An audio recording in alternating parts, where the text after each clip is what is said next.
This is the monthly Sandoval Board of Directors meeting. This live stream of the January 2021 meeting is simulcast on Sandoval's official communications Facebook page, Sandoval Cape Coral, and also on Sandoval Neighbors Synergy. Alternate viewing of this meeting is also available for your convenience 24/7 on our YouTube channel, Sandoval Video Box, and on Sandoval's website, www.livesandoval.com. Consider subscribing to support Sandoval Video Box on YouTube by clicking both the subscribe button and bell to be notified of future meetings and presentations by Sandoval Communications. The meeting will begin shortly. Sandoval Communications thanks you for your support and participation by watching this meeting.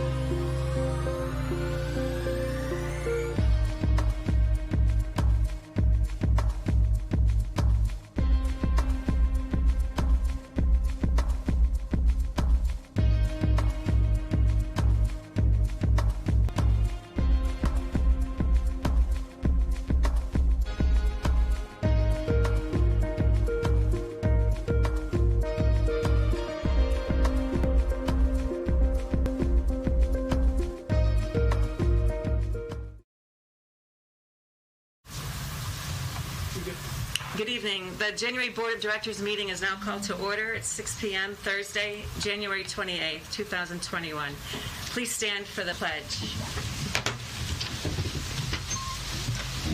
I pledge allegiance to the flag of the United States of America and to the republic for which it stands, one nation, under God, indivisible, with liberty and justice for all. Thank you. We'll start with the roll call. Vice President Ron Spooner. Here. Treasurer Bill Tubb. Here. All right. Director Scott DeFilippis. He is not here tonight. Director Melanie Palmer. Here. Director Al Roper. Here. And Director Don Wells. Here. Perfect. Thank you. And for management, we're joined by our General Manager, Casey Pinella. She's on the phone. And we also have with us from First Service, Eric Davenport, the Regional Director, and Travis Brandt from First Service. So quorum is established. Casey, can you confirm proof of notice? Yes. All right, perfect. And are there any resident comments on tonight's portion of the meeting? Or, tonight's agenda topics? Yes, we had one on the agenda, and that was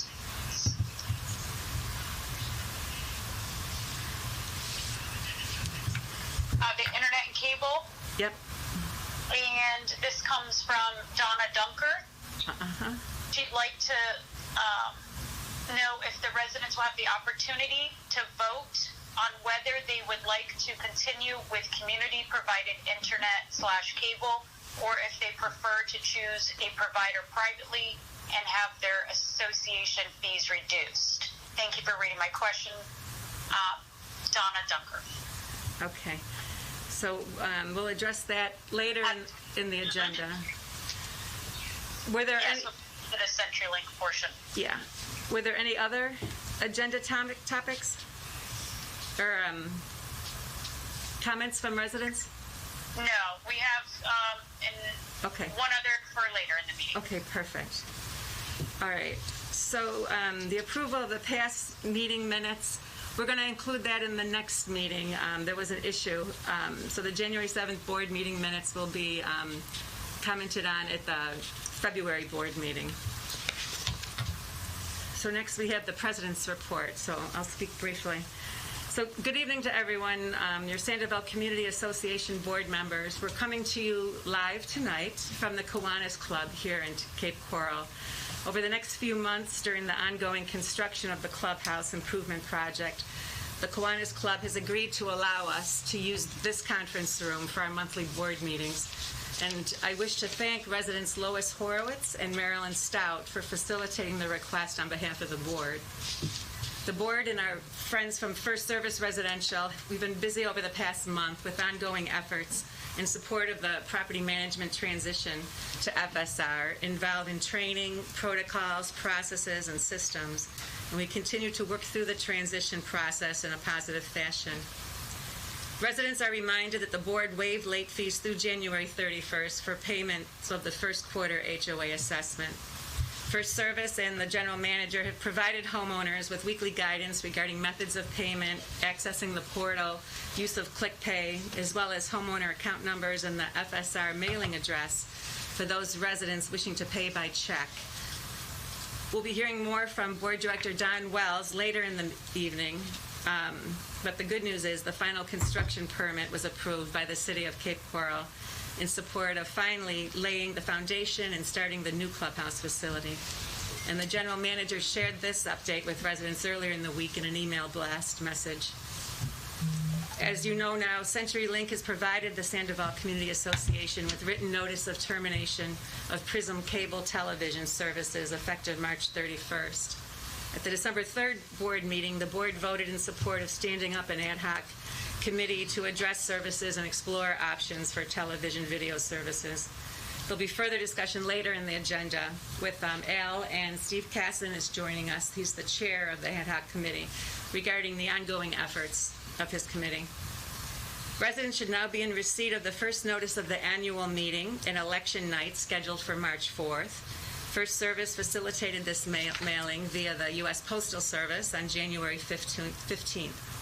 Included in the mailing was the call for candidates, whereby interested candidates must forward their intent to be a candidate for the board to the general manager no later than February 2nd.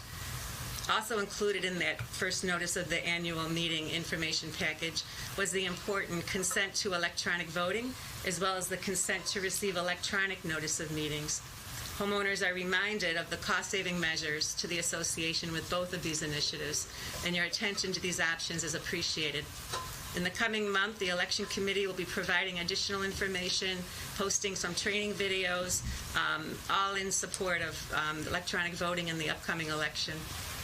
If a homeowner opted in with their consent for electronic voting in last year's election, there's no need to resubmit another completed consent. And Melanie will be addressing the election committee later in the agenda. Also, homeowners are asked to consider the electronic notice to opt in, which supports cost savings for the associations with the email blast versus the actual paper, postage, handling, getting the mailings out. So again, if you can consider that, it'd be appreciated. So we have an ambitious schedule, so let's get started. Thank you. I'll turn to Bill and ask for the treasurer's report, please. Okay. The December 31, 2020 financial highlights. The Finance Committee met on Tuesday, January 26, 2021, and discussed the status of the December financials. Unfortunately, the December financial statements published by Pope Properties were incomplete and at best misleading, at worst fraudulent. Pope Properties failed to accrue at least $75,000 in December invoices which were in their possession and which they have refused to correct the mistake. From what I can see from the financials presented by Pope, with the addition of the invoices which we know of which should have been accrued as December expenses, I expect us to finish 2020 in the $40,000 to $45,000 loss range. If so, this is still a wonderful position to be in, as we had our renewal general liability insurance premiums for 2020 come in last February at over $100,000 more than we had budgeted. Casey's worked hard all year to reduce spending in other areas to get us this close to a break-even at year-end. We are currently working with our auditor, Tony Gregory, CPA, to identify all the December expenses not recorded by Pope and produce both our year-end audit and our December financial statements. These will be published on the website as soon as possible. The December 31 balances in the Reserve Fund and the Telecommunications Surplus Fund are $2,561,029 and $2,159,117 respectively. FSR, First Service Residential, has received homeowner balances from Pope Properties and is loading those into their system. This ensures that those of you who paid your first quarter assessments to Pope will be given proper credit.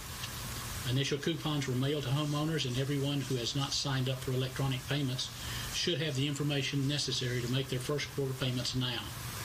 I remind you that late fees for the month of January 2021 were waived to allow homeowners plenty of time to make their first quarter assessment payments. 416 homes still have not paid, but the Pope balances have not been reconciled, so the unpaid total is much less than that. And that concludes my report. All right. Thank you, Bill. Casey, the general manager's report, please. Yes. Right now, we have pressing topics and many different areas that pertain to each item that's very consuming to the entire staff's time. So we just wanted to update everyone on the kind of hot topics that are going on right now. So we have the annual meeting that's going on and all the different aspects to that. We have the e-voting piece that we're continuously working on. We have the Clubhouse construction that's moving right along. New management takeover, which has been moving right along as well. We have insurance policies coming up for renewal we're working on. The start of the audit process has begun.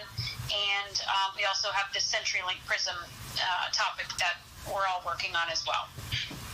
Management is grateful for the hard work of all the volunteers, both on the board and the committees, for all their time that they've put in for each of the above topics. We'd ask that residents understand that we're working as efficiently and thoroughly as possible. However, we have to prioritize the needs of the association and put time and effort into the pressing items at hand. To update on the dog parks, we would like to remind residents with a dog or dogs to be mindful of each other, and if you have a large pet over 25 pounds, you would use the large dog park that's been designated for large dogs, and then if you have a small dog, if you utilize the designated small dog park area. As a reminder, from last board meeting, the pool heaters do shut down at 50 degrees, and it does take some time to have the pool reacclimate to the temperature that it's set for. The Sandoval Community Association pool hours will change effective February the 1st. The February hours will be similar to last year's hours, where the pool will be open at 8 a.m. and will close at 6 p.m. Towing update. Management has created communication pertaining to the towing policies. This was requested at a previous board meeting. We have a flyer that I've attached in the board packet. We'd like to maybe have the neighborhood liaisons pass these out, as mentioned, to neighbors. We have communication e-blasts that we'll send out through Facebook and the website. And then we're also working with the communications committee to create a very brief video on towing violations. The towing contract has been signed, permits have been applied for, and signs have been ordered for each gate. And then just an additional item update from last board meeting, all the arms for the gates, the guard arms, all those lights have been ordered. So just as soon as those come in, we'll get those installed for all the arms. That's all I had. Okay, great. Very much. Thank you.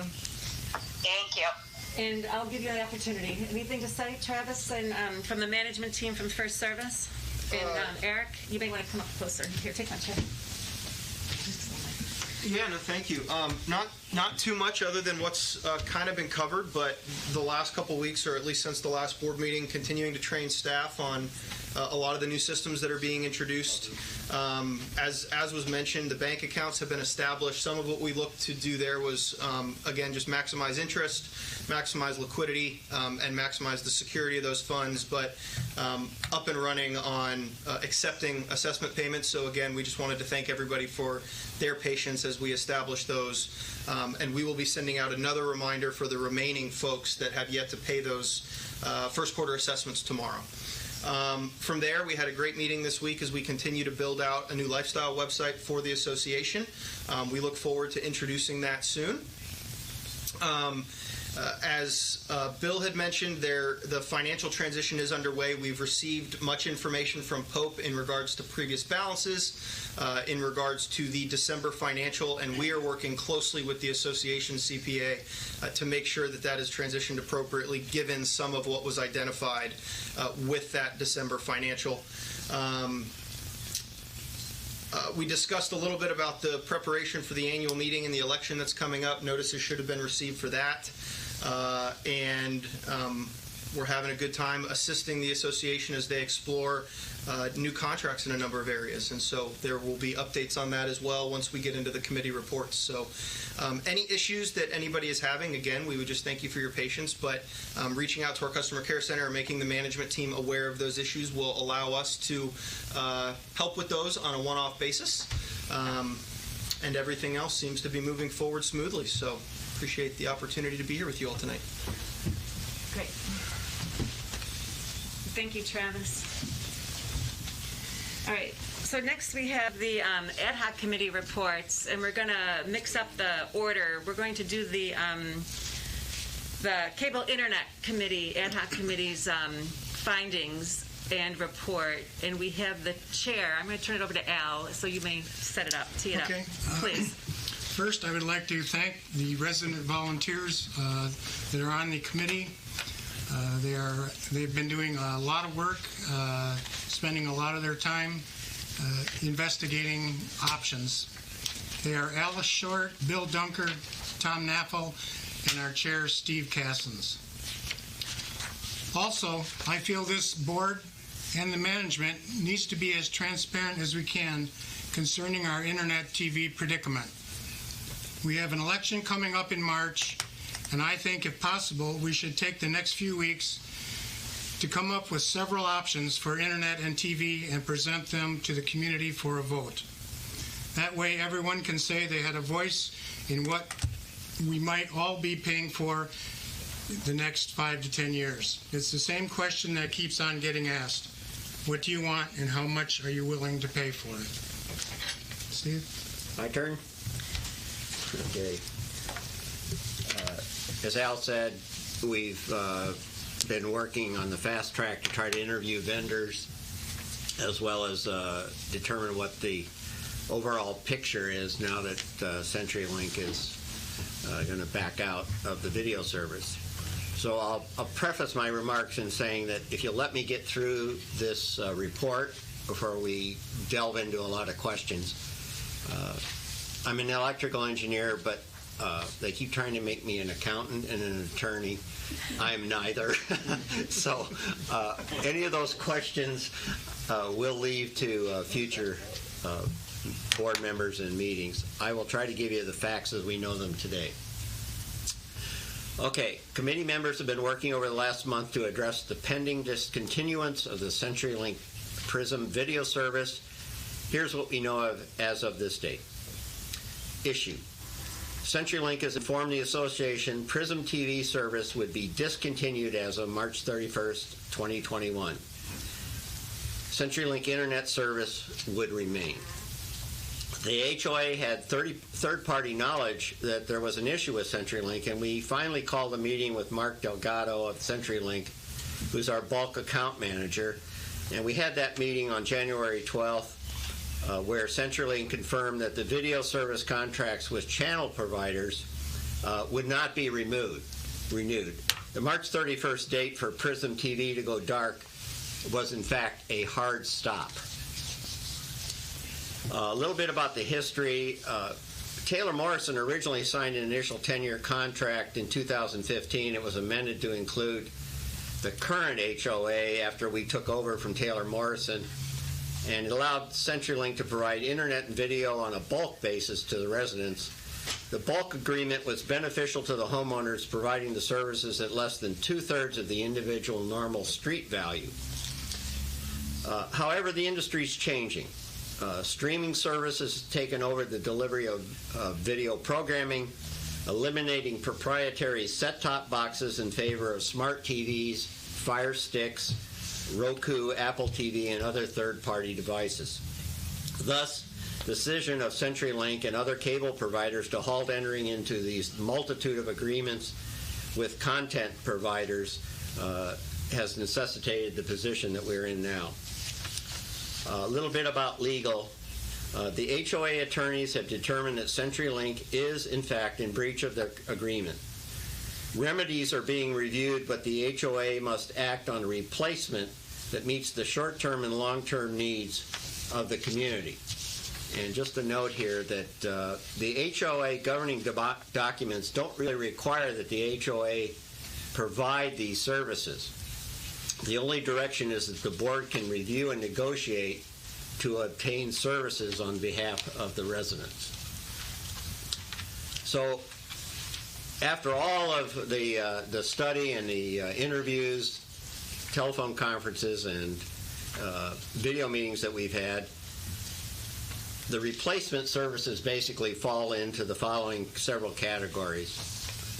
One, maintain the CenturyLink internet contract with a separate video service provider, i.e. 2 contracts, one with CenturyLink and one with AdCom DirecTV. And they're the people that CenturyLink is partnered up with in an effort to try to make this as painless as possible. 2, we can move all the services to Comcast for internet and TV, called double bundling, which would be through First Services. As a result, we found out miraculously that they have a nationwide contract for all their properties. They have a wonderful gentleman named Dominic who maintains the company-wide bulk agreements, and he's offered to work on our behalf. However, he has cautioned us there are some issues with that rollover. We can maintain CenturyLink Internet and let the residents obtain their own streaming services utilizing applications such as YouTube TV, Fubo TV, Hulu, and Sling. Residents will need to purchase a device for each TV or other computers in the house, such as Fire Stick, Apple TV, or other devices that can run the applications. And you have to purchase those separately. We could contract with new fiber distribution companies to run new fiber on the property and provide bulk services. We've had preliminary proposals from Bluestream, Hotwire, and Summit to completely rewire the Sandoval property with new fiber. Next issue would be to drop CenturyLink as our internet provider, and then, when technically reasonable, and move internet connectivity to Comcast, as they have predicted that they can do a higher speed internet service for a reasonable cost. Residents would obtain their own streaming services and equipment, as I've mentioned before. The last one would be to discontinue all HOA-provided bulk services and reduce the assessments to residents. That would be the worst cost, the last cost. As far as timing, the ad hoc committee members have met with the vendors or investigated the streaming services that can fill the void left by CenturyLink. Meeting the 31st deadline will be difficult. No one vendor is positioned to guarantee that they can keep the system from going dark, and that's the important thing I'd like you to take away from my remarks. Streaming services and our HD antennas for local channels are the only solution that would ensure that we maintain continuity of service in the short run. These services would act as a temporary, or in some cases a permanent, bridge for the residents until a longer-term solution is arrived at. The Comcast NBC Universal Company, which is our Comcast partners through Dominic and First Services, has indicated that it takes at least 6 months to complete the technical and the contractual rollover into a Comcast system. Even though they have fiber, or have both fiber and coaxial on the property, that fiber needs to be modified and upgraded to provide fewer nodes per homes so that we get faster service capabilities. The engineers have to come in and do those surveys. Then we also have all the contractual things that we have to develop. And Comcast being a very large company, the red line of contracts and back and forth, Dominic said you just can't get it done less than 6 months. If we go to new fiber distribution companies, as I mentioned previously, that'll require 8 months or more, plus contracts to run new fiber. So, again, you'd have to have some kind of a bridge system in order to keep from going dark. AdCom TV, DirecTV, which probably comes the closest to meeting our deadline, and who has teamed up with CenturyLink, said that they can attempt to get to the March 31st deadline, but they can't assure us that. And after talking to a number of the other individuals in the industry, it's doubtful that they can make the March 31st deadline, and we're inevitably going to go dark. As far as costs, the bulk TV providers like AdCom, DirecTV, and Comcast have provided preliminary quotations that provide for an increase in cost. There's no question that that's where the industry is heading, with optional upgrade costs that vary widely depending on which vendor we choose. Fiber distribution companies like Bluestream, Summit have similar proposals to the cable providers once their networks are installed and running, where you have basic services, you have add-on premium channels, and so on. Streaming providers don't offer bulk systems, at least not yet anyway, but range from about $30 to $65 per month depending on the number of channels. They offer local channels and work with nearly all the Fire Stick, Roku, etc. devices, smart TVs. They also offer a broad range of optional packages to customize your program lineup if you like sports or NFL or soccer and so on. That's why they're becoming so popular. That's where the industry is moving. So HOA board decisions, at least in the short run, determine the short-term, long-term solutions that meet the needs of the residents and that will maintain TV service continuity. Revise the cost structure for internet and video services to maximize the cost effectiveness based on the reality of the situation. If we recommend streaming, consider authorizing a home video service company to assist the conversion of the residents' homes that need technical assistance for streaming and device setup. Not everybody's an electrical engineer, and so a company like that would make sure that the streaming equipment purchased by the homeowners is successfully turned up. And with that, I will conclude my remarks. Thank you. You're welcome. Okay. You'll be tested on this later, too. Mm-hmm. Al, do you have further? No, that's it. Some of the observations that we found in talking to the different service providers is that typically now with the internet, the bulk packaging, the internet speed is 100 MPBs, right, is what the basic offering is. As everyone knows here, the CenturyLink, the current CenturyLink internet is at 40. And even though the contract is 5 years in of the 10-year contract, there's been no technology refresh or upgrade. So what I've heard from, I'm sorry, Don? I did mention that when that contract was negotiated, there was an option at that time for an additional $3 per door to have 100 as speed. And it was determined by the residents that they prefer to keep it at 40. So that option was available back when this contract was. Okay, so the point I'm making right now is, if CenturyLink, again, we go dark on the TV service March 31st, the 40, I don't think is adequate for residents. Many people are paying for a plus up on their own, and with working from home and homeschooling, I would think that the 100 is the minimum, it should be the base that we try to pursue. And again, just an observation from some of the comments I've heard from residents. Why don't we go around the table and get some feedback and then some discussion here, and then again, some of the direction we may want to give the committee to move forward. I'll go to you, Ron. Okay. A couple of things that I would like to make sure we're in a position to convey to residents. One of them is that we're prepared to provide residents a refund on a pro rata basis for each day they are without TV service. Also, I think that we should commit to making sure we establish some classes to educate residents on all the streaming options out there, even if it's a stopgap, because based on everything I'm hearing, we will go dark on the video portion come March 31st. I don't see that not happening at this point. I do not see us having a service provider at that time.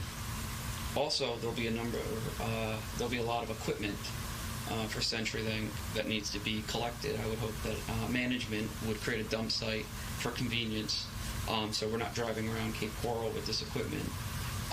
Those are just some practical matters. I would like to learn a little bit more in terms of what our options are out there. I'm hearing Comcast, I'm hearing Hotwire, Bluestream, Summit Broadband, but I don't think there's been explained to me at least, a qualitative analysis, and we're looking at, I believe Comcast is digital, Hotwire, Bluestream, they're fiber optic, and there's a significant difference in terms of a product there. Does one help facilitate us in terms of the future? I would hate to see us try to save 2 months, between 6 months and 8 months, and going with Comcast and getting a lesser quality product when we could go with a product that is more forward-looking. And I'm not saying that's the case, but I think it's certainly something that we should be discussing here. Let's see what else.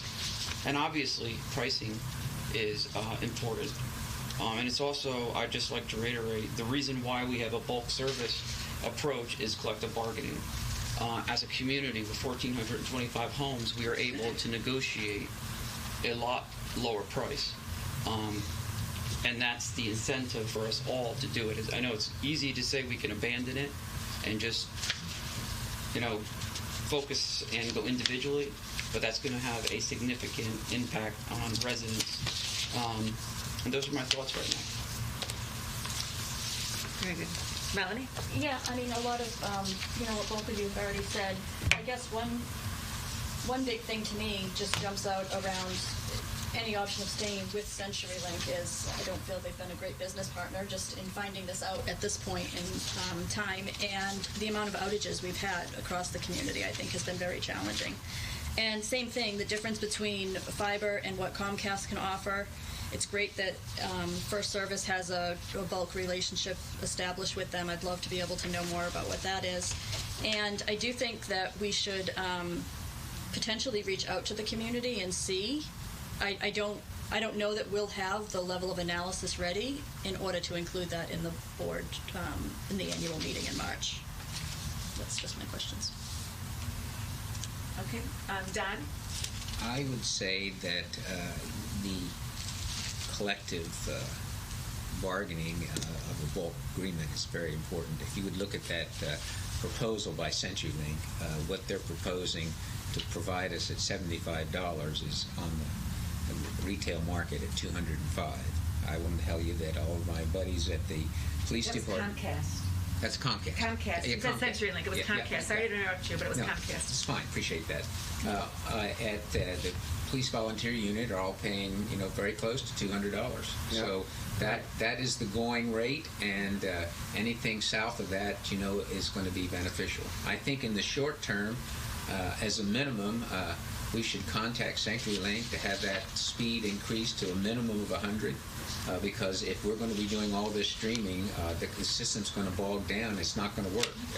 So I will also make a comment that I think 100 is the bare minimum. I know that both of my kids have 300, and I think that, I don't think we need to start on the low end. I think we need to be thinking progressive. I think we should have thought progressive when we got the 40. I think it should have been 100. I voted for the 100. There weren't many that did, but this is where this is heading, and right. and the the amount of internet speed is the critical thing. Right. I will also say that I think we have to be careful when we're talking about what the speed is at 100. I understand that the CenturyLink is 40 at your house. I understand 100 for Comcast is 100 in the area, and you might be sharing that with 3 or 4 houses. So that this came directly from someone who's in the business. Do we know that? Okay, I don't know whether that's been saying, but I do know that they were talking about, you know, for one street that they might have to have more than one line, and that's the reason, because you're sharing. And, you know, you say, well, gosh, what do I have in my house that I need internet for? Well, every little single thing that you have, I went around and counted in my house, I have 14. Mm-hmm. I mean, and all these things are pinging the internet. So with all these things running, that slows down the speed. So you add that to your neighbor who's got that many, and I think that 100 with Comcast, we need to verify that that's you at your door or your area with 4 or 5 houses sharing that. So, you know, and it might work great during the day, but when everyone gets home, you know, you're going to bog down. So that's a question I think we need to ask, and I'll stop with that. One question for you. I'm assuming the reason that the AdCom DirecTV has an advantage is because CenturyLink is going to allow them to travel on their fiber optic, where since CenturyLink owns the fiber optic, nobody else can take advantage of that piece of cable. It's right on the surface of the existing fiber optic. So that's what gets in my head. Personally, I pay $35 a month, and I have 1 gigabyte in my house. But 1 gigabyte, like Don's telling me, doesn't mean 1 gigabyte.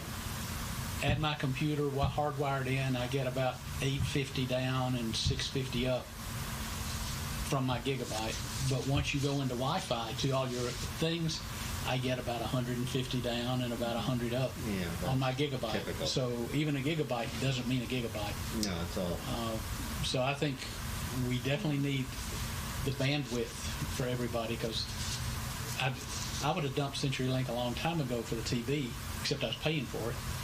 I use YouTube TV and love it. I get all the locals. I get Ron's wife every morning at 4:30. Are you still on Comcast? No, I'm on CenturyLink internet, but I use YouTube TV for my TV. Yeah. Well, they keep telling me they can't support 1 gig. CenturyLink? Yeah. I'm CenturyLink. I've got a gig. Yeah. So apparently they can't. Maybe on a bulk. Maybe on a bump. It could be that on only certain houses.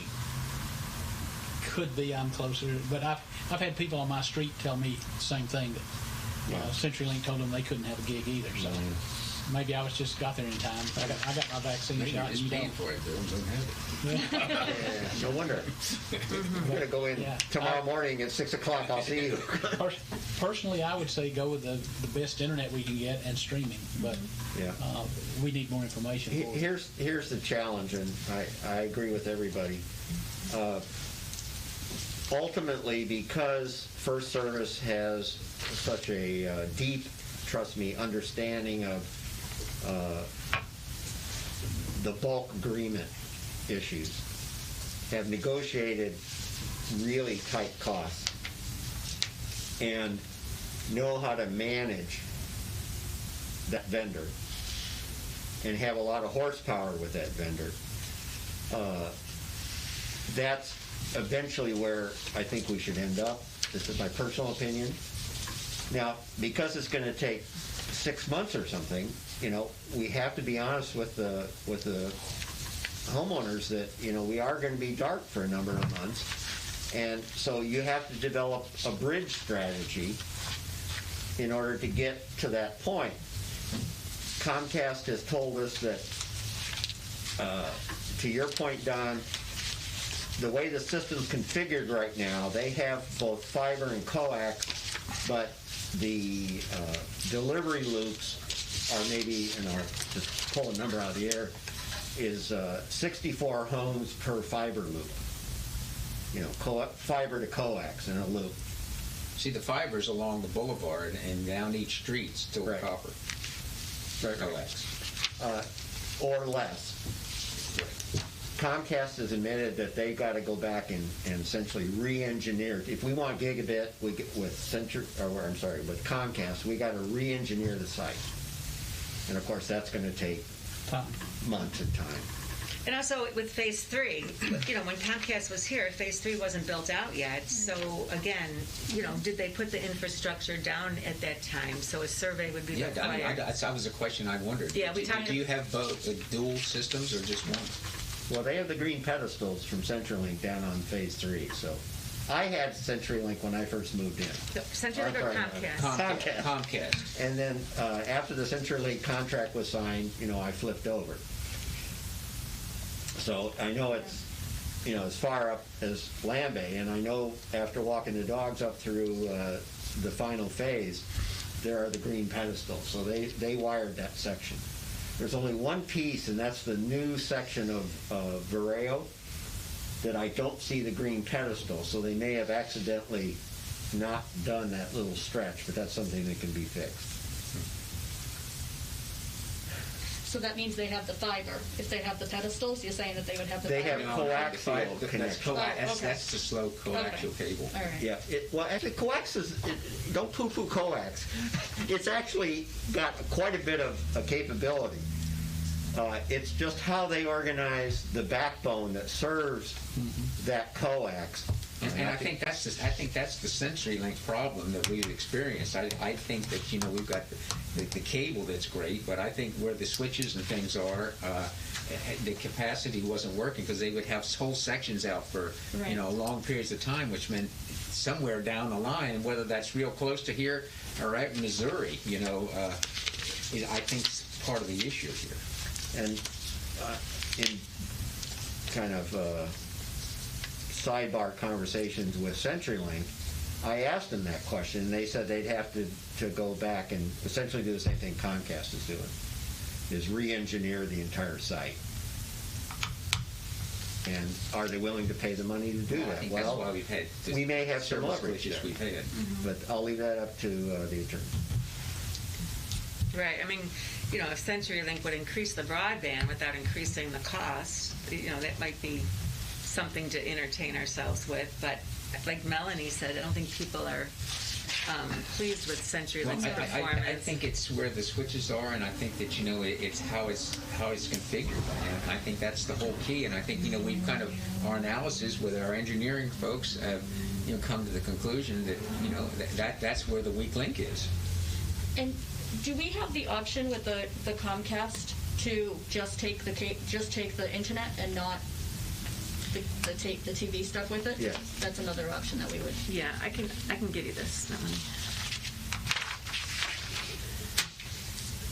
Because if we know we're going to lose the TV part of it, we're going to keep the internet with CenturyLink, although we probably want to obviously look at what's a better option. But if we know we're going to lose that piece anyway, it would give the community time to try out the self-streaming, and determine if we want both from Comcast or if maybe just the internet is good. And stick with the streaming. And continue doing your own streaming. Yeah, I will tell you that, the benefit of streaming is that you're not tied to a contract. If you don't like YouTube streaming, you can go to Fubo streaming. And, as prices change and options and number of channels, it's in constant flux. Not that everybody wants to, spend all day negotiating on which servers, but As individuals. As individuals, yeah. Because the streaming doesn't have the bulk options at this point in time. Right. Just so you know, I pay $78 a month for my YouTube TV. So on top of the HOA fee of $56 a month, you're paying $78 for streaming and $35 for the plus up for the internet. That's about typical. Fubo is 118 channels, 130 live events, up to 3 devices simultaneously. It's $75.97 a month. Yeah, look at my other little sheet. It's on that contract. It's on the proposal. One advantage I have is my daughter in Nashville rides my YouTube TV account. She doesn't have any cable. I have an answer to one of Ron's concerns.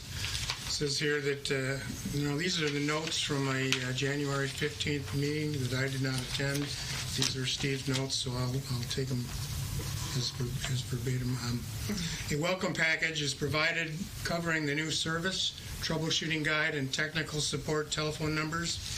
AdCom technicians will remove all the CenturyLink TV receivers. The CenturyLink modem remains. AdCom will bring in crews to achieve at least a goal of getting 70% of the homeowners installed prior to the CenturyLink turndown of service. 18 to 20 minutes of training is provided to each home. Connections to specialized video or audio equipment is not provided. Also, I had a resident who has been in the business for 30 years crunch some numbers for me. We currently pay $54.50 per month for CenturyLink Prism, Internet and TV. Per year, $654 per home times 1423 is $930,642. If we would go to Comcast, that would go up. That would start at $80 a month. They have a 4% increase annually. If they go through 7 years, the first year it would be $1,366,000. The second year, $1,420,000. Third year, $1,477,000. Fifth year, $1,536,000, etc. Okay. If they choose to, that's the maximum they can do. Is that right, Al?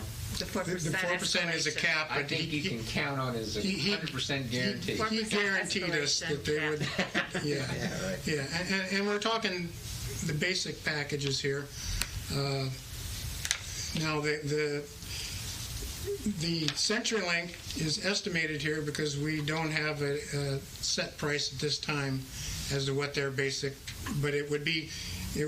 What this is estimating is that we would take their basic TV package and we would take their basic internet package with 100 gigabits. With Comcast? Or with CenturyLink. CenturyLink and AdCom. Okay. What I read before was Comcast with the 4% increases. CenturyLink and AdCom didn't show that, the increase. We don't know at this point if there will be. However, because Sandoval would get a, if we went with Comcast, we would get a $160,000 kickback the first year. That's called a door fee. And it's $165 per door. And however, first service, for us using their expertise to obtain this contract, they would retain 25% of that amount. So we would net about 160. I guess I said 160. What we're going to net is 160. The total we're going to get is almost $2.5 million, or $250,000. $250,000. Right. And but then crunching the numbers was, and I'm not advocating anything. I'm just reading numbers here. Our first year savings, if we would go with CenturyLink and AdCom, is over $10,000. Second year savings is $225,000. Third year, $281,000. Fourth year, $341,000.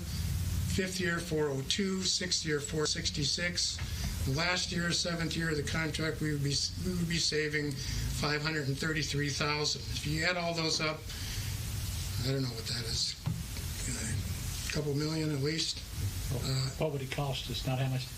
For the saving, how much? What would it cost us?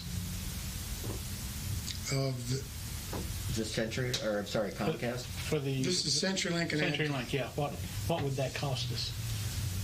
You're telling us what we would save, but how much would it cost? It would cost about $1,200,000 a year. Okay. And we pay Comcast $975 now. Comcast starts at $1,366,000 their first year. So $970. And they go up to $1 million.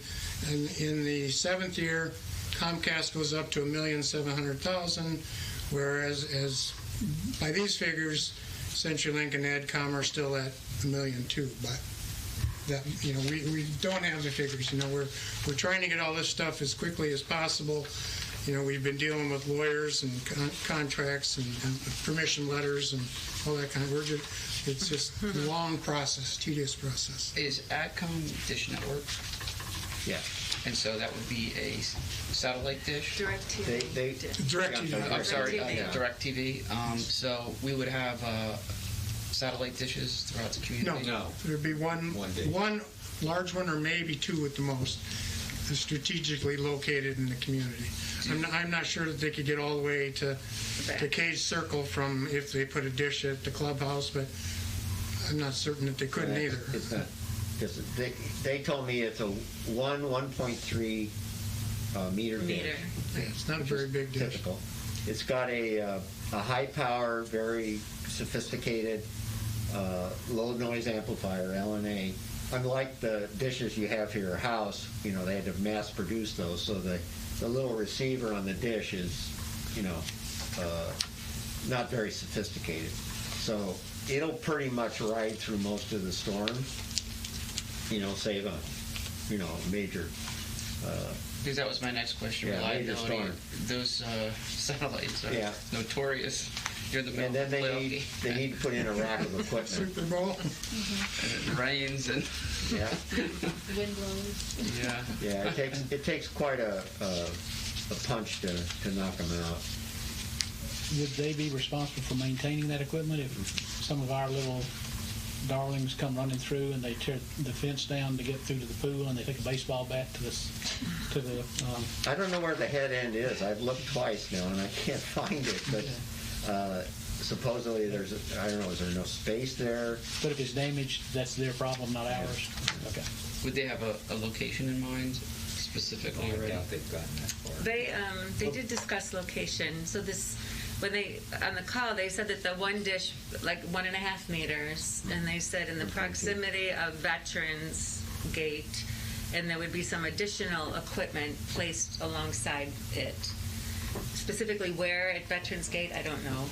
And then possibly another one further back, midway through the community, to service the community, a similar size. Well, I'm sure a lot of residents pulling into their community do not want to initially stare at a satellite. In your backyard, yeah. Yeah, right. Would there be a reliability advantage to having two? If one went down, could one feed the whole community, or would half the community be down? Well, a couple of things they told me. One is... There must be redundancy, I would think. Yeah, I mean, that'll give you some redundancy, but for this many homes and the fibers run at speed of light, so it's not really a factor. And the rack of equipment that they install also has some buffering capability. So it's not just receiving the signal once, it's getting several repeated signals and they're buffering that. And so, you know, again, the redundancy is built into the processing system, not necessarily the number of antennas that you need. I've actually installed these things. So what length of contract are they expecting us to sign if we went that route? They were saying 10 years. Comcast? No. AdCom, sorry. That's a long time. It's a long time. Yeah, and then what's interesting is the CenturyLink remainder, if we stayed with the CenturyLink Internet, is 5 years. But as the attorney told us that because of the breach of agreement, that and that they faulted now on the television or the video side, it negates the entire contract. So we would have to come back to the table and negotiate one with CenturyLink for the internet if we choose to stay, and then a second one with AdCom for the video services. So CenturyLink then may hit us up for, instead of the remaining 5, they may hit us up for more or whatever, you know. Well, I don't think CenturyLink has bargained power in this particular situation. They're the ones that have defaulted, and I think that they would be pretty much at our request to continue the rest of the 5-year of that contract. Comcast, that was a 7-year contract, and after 5 years we can renegotiate, and we can also collect another door fee at that time. Okay. Yeah.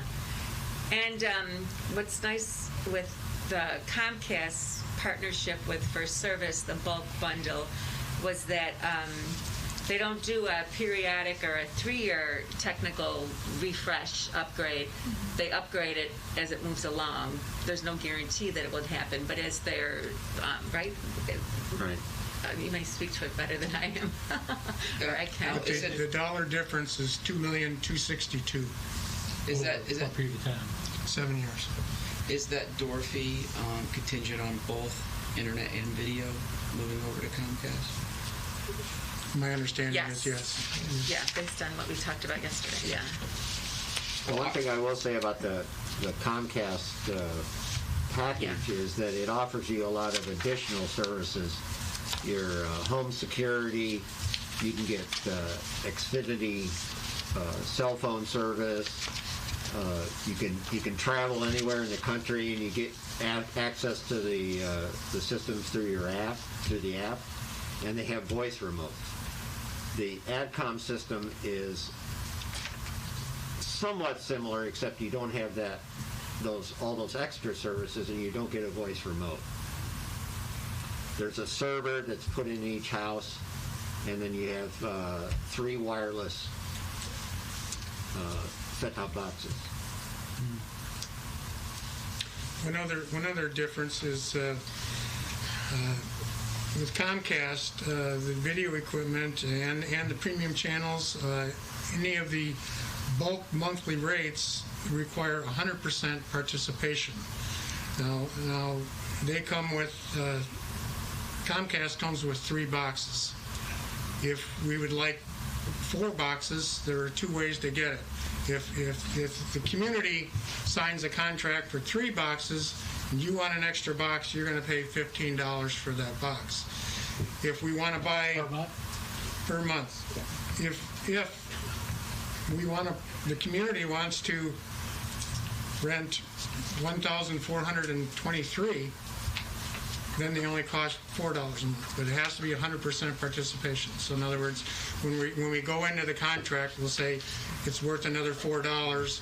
Even somebody that lives in the condo, they don't need 4 boxes, but it's only $4 extra, whatever, and that's a decision that will have to be made. But individually, you can upgrade everything, but it's at least 2.5 to 3 times the price if you're paying the retail rather than the bulk fee for these add-ons. Yeah, Currently, we get 4 boxes. Currently, we have 4. With the original contract that we had with Comcast, we got 3. And when we changed to CenturyLink, we got 4.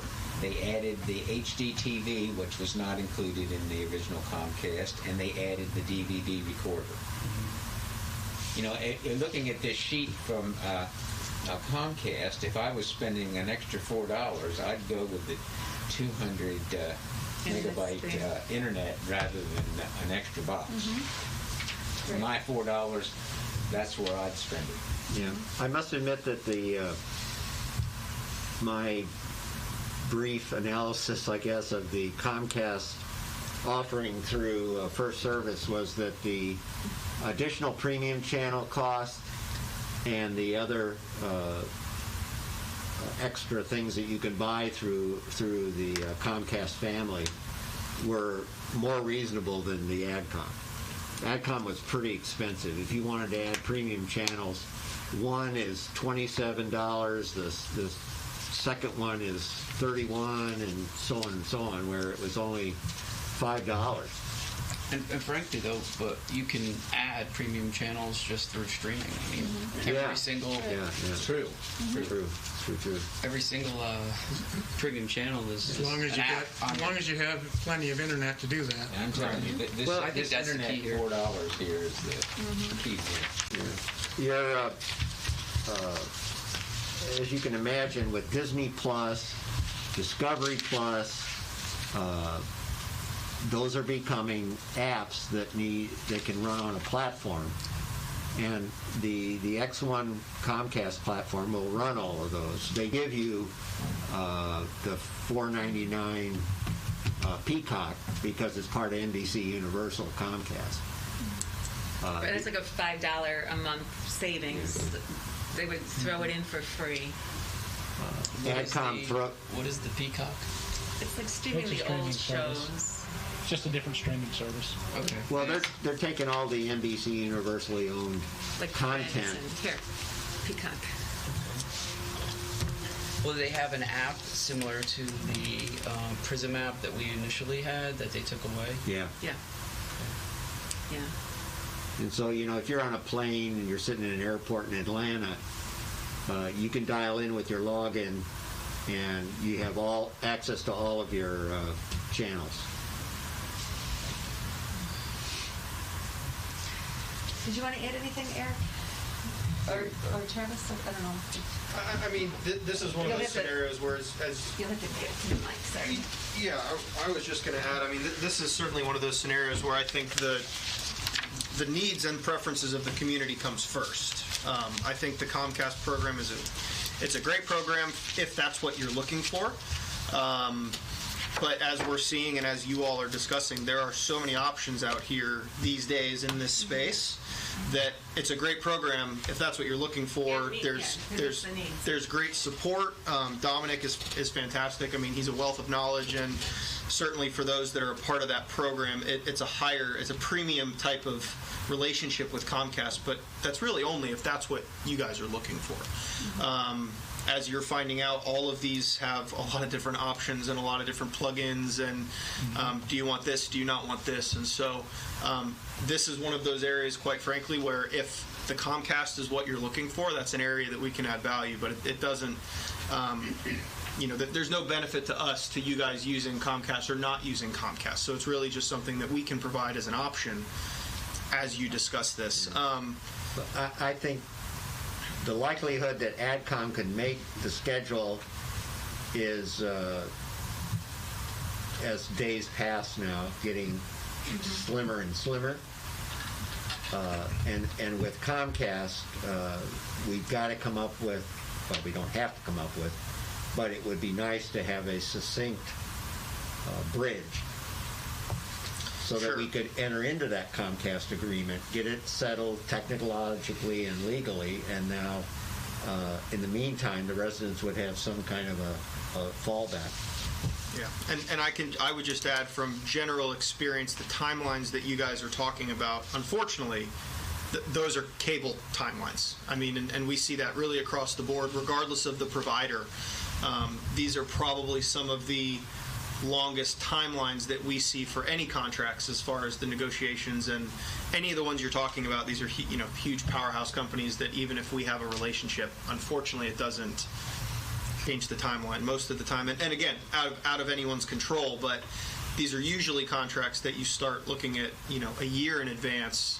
Again, the CenturyLink situation is one that we couldn't see coming, unfortunately, but I think those are all things to be discussed. And right? you got, with Comcast, with the door fee and some other analysis, you have some capability to possibly do some accounting and underwrite some of the costs for the residents to build the bridge.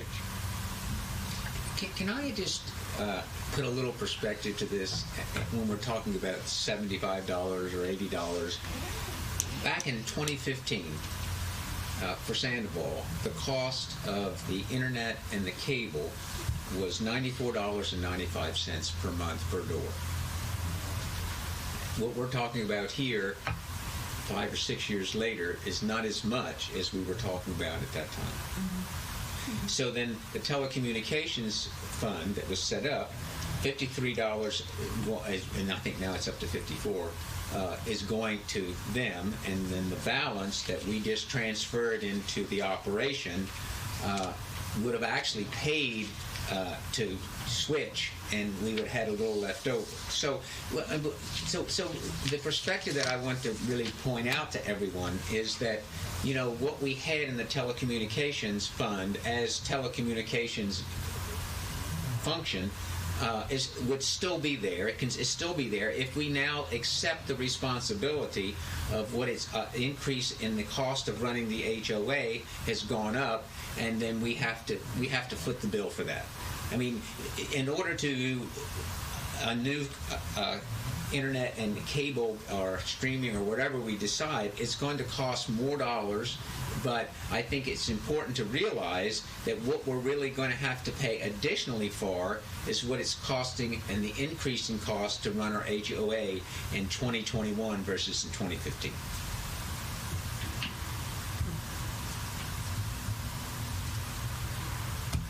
So as far as next steps and where we need to go from here, so obviously we want to be able to get some more information around Comcast and what exactly that is. Is there a decision that has to be made here tonight? I don't think so. I think an executive session. You can't. It's not a personnel matter. But we brought legal into it's the contract law. It's a third-party contract, and it doesn't count. We've brought legal into the issue already with the opinions. So the question is, with the breach of the. Well, we should be very sensitive to discussing our legal options openly. Okay.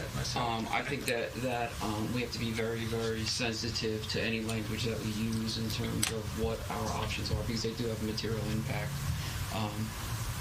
I'd also mention to be cautious when evaluating whether to enter into any new negotiations in terms with CenturyLink to increase our internet without legal, frankly, because that may have material impact on us going forward with them and impact our ability to use both our internet and our video as a sort of a way to get that door fee by bringing them both over to a new company. So I just think we need to be real careful with what language we use, and if this is a litigation matter, that is ripe for executive session in terms of that particular area. Right. But in terms of what we are doing, I don't think the litigation is the key at this point. I think the solving the problem of how we get the TVs turned back on is what we need to be working on. And that needs to be in front of the community. And I don't know. I think we have to make some kind of decision as to how we're going to go forward here, right? Instead of waiting until next month and have the same discussion. Mm-hmm. The committee wants direction. We've got to be deciding where we're heading here. Well, it seems to me that the community is going to go dark December 31st. March 31st. We wish it was December. And that's a hard date. There's no room. There's no room to extend that for a few months. I think it's going dark nationwide, from what I understand. CenturyLink has not renewed the licensing, renewed some of the agreements with the various channel providers. And that's an important point. This isn't a Sandoval problem. This is a national. Well, I'll just mention that I was talking with the project manager for Stevens, and I said, our CenturyLink, we're having things going. He says, oh, well, our HOA's having the same thing. So I wrote back and I said, John, I said, when were you notified? And he told me last fall. And he told me that they decided that each individual homeowner would get their own service. They'll get their own service. Correct. And that's for the television and the internet? I'm just curious. He said that they were all to contract on their own. No, I didn't go into more details, but the two key points is he was notified last fall, and number two, they're all going to get the service on their own. So their HOA backed out of that. Yeah. Some of the like Blue Stream and other of the fiber providers, when some of the HOAs got notice last August, September, they immediately struck out and contracted with like Blue Stream, and their installations are up. Yeah, we're really behind the game here. And how we ended up not knowing and everybody else did. I will note that, a real problem. That this was raised by multiple members of the board over a year ago, and we've had residents screaming at these board members saying that it's BS, it's fear-mongering, it's propaganda, and it was just being proactive because we saw some writing on the tea leaves. We saw some services being I don't know how he didn't get the written paperwork. I just doesn't understand that. No one does. No, and other people did, but we didn't, supposedly. And the letter wasn't signed? Right. It wasn't. They have no record of it being signed, received, it wasn't sent, certified, registered. with 5 years left on the contract, we're talking over $5 million that they would be so lackadaisical in a business sense. And sending it to Anthony Burdett. We have to look forward, though, on what we're doing. Exactly. For these Yeah, I residents. mean, that's water over the day. Exactly. So March 31st, we know that the TV is going out, right? Internet won't be affected. Internet continues until we make a decision on what we're going to do, right? That's our understanding. Okay. But I don't know how well that's going to work when you've got everybody then using Wi-Fi to do all these functions. All right. So it'll I think it's going to. have an impact, but CenturyLink isn't cutting anything. The Prism service, Prism Television that What do you is think? terminated. What do you think, Steve? Do you think with everyone starting to use the internet for streaming and everything, what's that going to do with our 40 gigabyte? Is it going to function at all? Oh yeah, it'll work. There's some data I pulled down from the internet that until you go to the snazzy 4K TV, live sports, that kind of thing, Should work. that needs 25 megabits. But everything else, Netflix only needs 5 megabits for HD. AT&T now only needs 2.5 to 7.5 for HD quality. Vudu needs 4.5. Amazon Video High Def needs 3.5 megabits per second. And remember, those are speeds if your wireless system in the house is solid, or you're hardwired device to device. And then again, you get multiple TVs, and you get the kids with their playing games and Xbox. In school. In school, it's going to start to people slow. are using it for business too. In business, yeah. More so than ever right now. Yes. I mean, 10.4. So when you're at the other end of the house from the router too and going wireless, so you're talking those are speeds at the device. Yeah. Yeah. So there's a lot of factors, Right. but if you can get a good backbone and a strong signal, Let's circle back around to Al's initial thing. Yeah, And Melanie didn't think we had time. I think we need to kind of get the pulse of what the community would like. And I mean, not that we're going to, that's what we're going to contract for. I mean, a basic question: do you want a bulk agreement that's going to save you, 50% of the cost, or do you want to get it on your own? 2/3 of the cost. Then you know.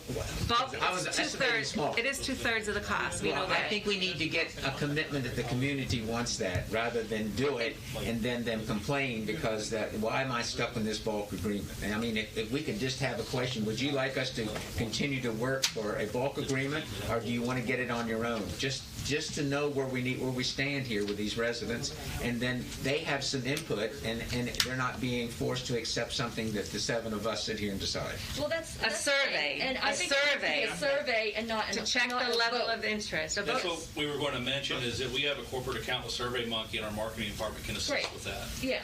I think it would be. Can we ask Casey if she has any comment? Casey, are you? Yeah, I'm here. Do you have comments or thoughts? I don't see anything wrong with the survey. Do that right away. Yeah. Survey. It could be a 3-4 question SurveyMonkey survey. I know Casey has the list of emails and constant contact. I'm sure those could be merged. Again, that doesn't get any decisions here tonight, but it could be, streaming and on our own. It could be both. It could be nothing. And we can craft those options. Right. If you want to drill down, going, hey, if we go Comcast, would you want to pay the extra $4 for the 200? Because when we first started talking in this discussion, it was, there was a comment of membership vote. You can't do all that membership vote. They need to be yes, no. Right. For what you're looking to do here, the survey is really the only way. And it's a survey. And it's fast. It's I think easy. the last time we were discussing 40 and 100, I don't think a lot of residents understand the difference. And if you put that question on there, I don't know whether they would understand. A lot of people would, and I'm not trying to. But the baseline now, a lot of people don't. Is you turn 100. the TV on and it works. Yeah. But even aside from that, I think it's: do you want streaming and get your own TV? Right. Do you want streaming and TV, or do you just want nothing and you just go on your own? I think just to get a vibe on where the community is would be helpful. It would basically be outline the 6 options on the table. Well, That's a lot of detail. Well, no, but we can Because I clean don't it think up. we should get into which company. No. No. I think it's the service. Right. Yeah. I like exactly what Melanie said. 3 options. Boom. It's which one, and then we'll go down that path and say, okay, so if we do this, this is what it's going to cost. You know, And just going back, it's much easier to put things next to each other when you know what you're shopping for. The comparative There's a analysis. tremendous amount of options Right. with cable in general. So if you guys know what you're shopping for, then it's going to make that apples to apples much more clear as far as the different providers. For the speed, we're shopping for the future. And I really and that's think, across the board. and that's across the That's board. other- I mean, I think It's not a question. that's a decision. I mean, we can certainly ask, but I think I would encourage a forward thinking on that particular. And I think that's more when we get into the contracting and does this meet our long-term needs versus, you know, what services is. And that's why I point out that it was $95 in 2015, and you know we're trying to decide is $70 too much or is it 40 too much.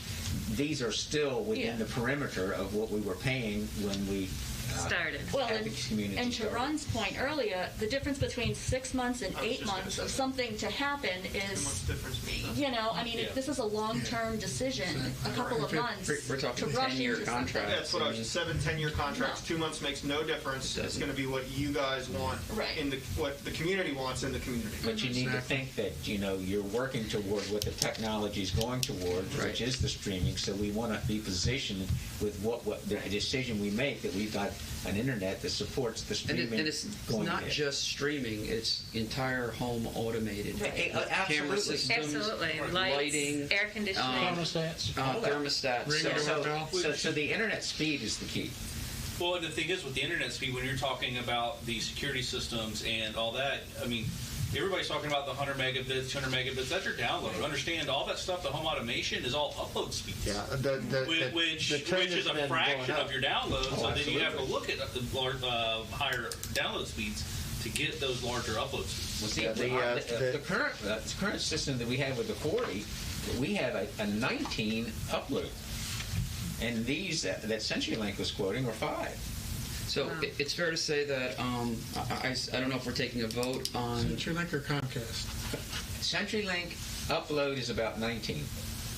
Comcast on this quote that we have here is about 5 upload. Yes. So what we have currently with CenturyLink is a phenomenally fast upload compared to what that proposal was. Yeah, most of the vendors are now quoting symmetrical. 200, 200, 500, 500, gig, for that very reason. Yeah, here. Yeah, I mean, this looked extremely low to me. 5. That's what I see what you're saying now. 5? Wow, that's It's not good. no. Yeah. No, not good. I move the board authorize Kathy and Melanie and First Service and Casey and First Service to come up with a survey and send it out ASAP. Okay, Yeah, and I think we can quickly do a survey. and I think maybe Alice. She had some thoughts. I think she sent an email. And I might late want in to the suggest day. I that don't know if maybe you saw it, who about got the that survey. information for Al be considered as an adjunct to your committee, because I think they know a lot about what we're talking about here. Yeah, Rita Purvis. I'm sure she would be willing to work with us. Mm-hmm. I'm just really concerned about going dark. And I'm really worried. I think that we need to be prepared because it's likely going to happen, and how we help our community prepare for that. And I think part of that is education on what their options are during the dark period. A lot of residents don't You talk about streaming to my mother. We have a clientele that want cable TV. Right. But I think that we can do some things to educate the residents and help during a period of time that would take the pressure off the negotiation somewhat. Somehow, I don't want to beat a dead horse, but that's inevitably going to be the first speed bump that we're going to hit. Agreed. You know, we got to get from here to dark, and from dark to whatever service, Comcast or whatever we choose to make. Oh, contract is what I'm saying. Contract. Yeah, contract. And then installation or whatever. I mean, it could. You can go to with that in mind. You can go to Blue Stream or anyone else, because you'll have enough time to say, okay, we're not dark, so as long as somehow we can underwrite that that system that will keep them alive until we can get to that point of contract. And that's the challenge for the board, is to make it as painless for the residents as possible in both technical and cost.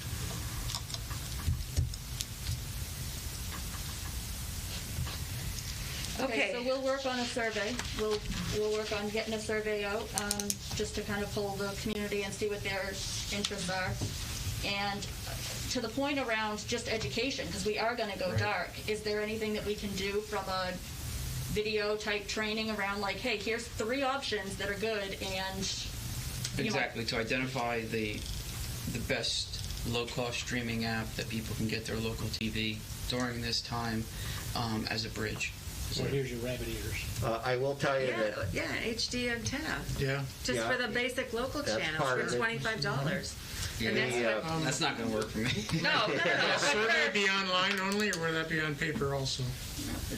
be online. I mean, It would not be paper. I think No. it would be. No, it would be online. It would be online. Only online? Okay. Yeah. So your mother's okay with that? You should ask to help. I mean, it can't be tried. paper. You get It has to be you get 2 online. votes, Ron. Have your daughter go over and take it for her. I will tell you Graham, you want this or that Mark from CenturyLink early on in our conversation said that he has a whole pitch on streaming. Oh, well, we should get it from him. And that he'll actually come here and make the pitch or do it online or however you would like to facilitate it. What's he selling, though? Well, he's saying, okay, we're providing you internet. We're taking your video away. Oh, I hear what you're saying. Here's some of your streaming options. All right. So, Casey, we can... Well, that's Mark Delgado with CenturyLink. Right.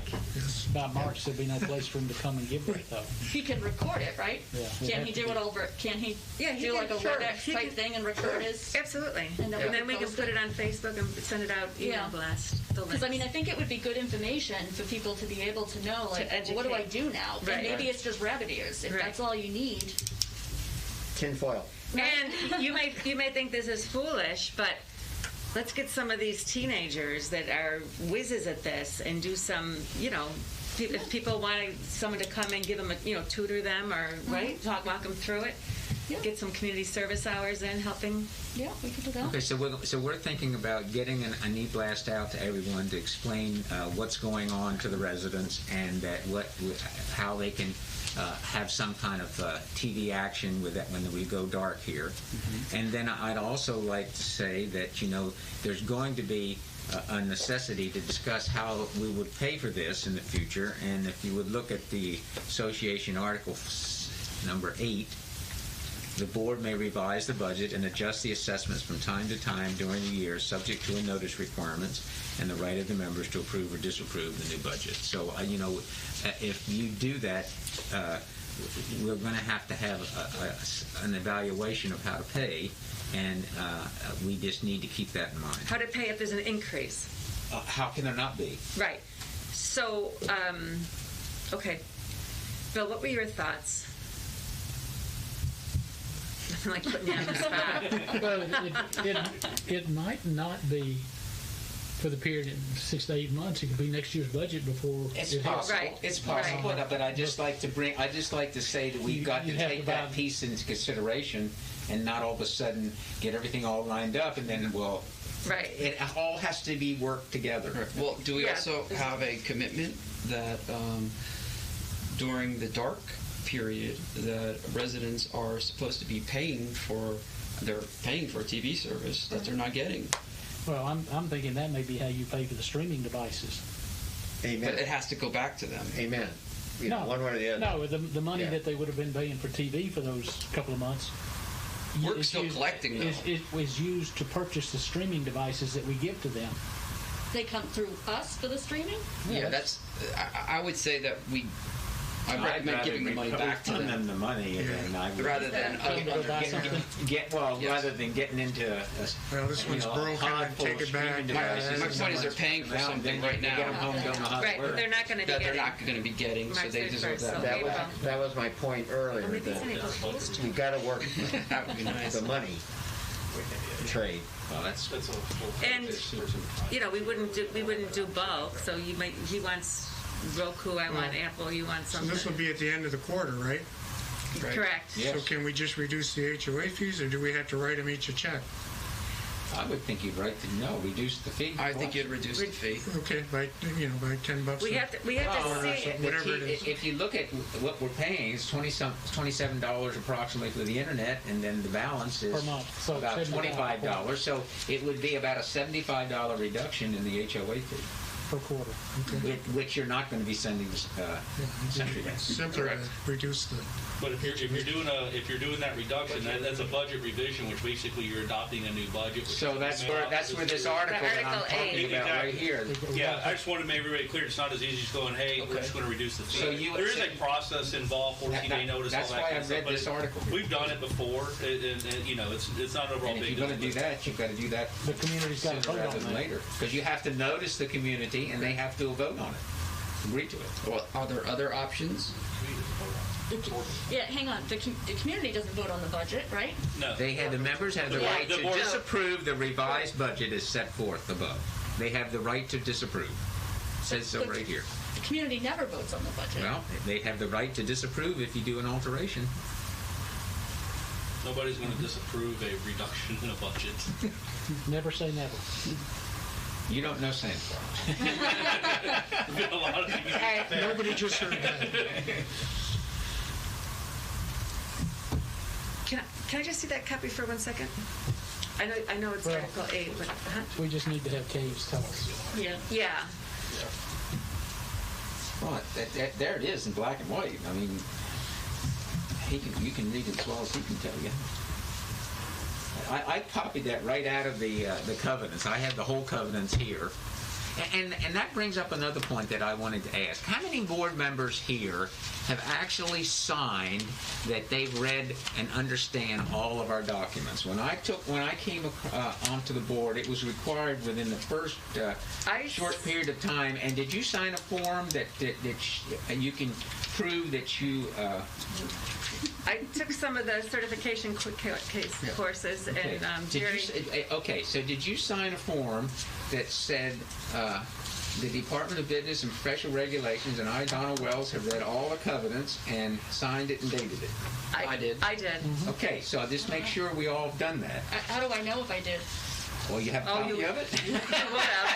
I mean, the point is, this is required by HOA laws and regulations, Yeah. and if you've not done this, then we're not a legal board. Right, because we started on March 12th or 13th, the and whole then COVID COVID, and so Becker and Pope suspended the training, and then they started offering the online training, and then There's two ways to Jerry- satisfy the requirement. One is to go to one of those courses, and the right. second is to read the documents and sign that you read. Right. So, but I think it had to be done like within 30 days or That's something. correct. So they were lax on that time. Yeah, but frame. they can relax on reading them. I mean, Right. they relax on I you, but agree. taking yeah, I know course. the I course agree. was done. It's the. I don't know if I signed that. I can't remember everything I've signed The in the Nike last principle. 2 But you years. took the course. I took the course. Yeah. Well, they took the course, then it's in lieu of Yes. But, if you hadn't, you have to have read your own documents. Yeah. Right. Next agenda item. Yeah. Let's. Yeah. Okay. I gotta get going this year. All right. So, are you okay, or did you have any other questions for the board? No, I just need direction and, Okay. how we can assemble things to...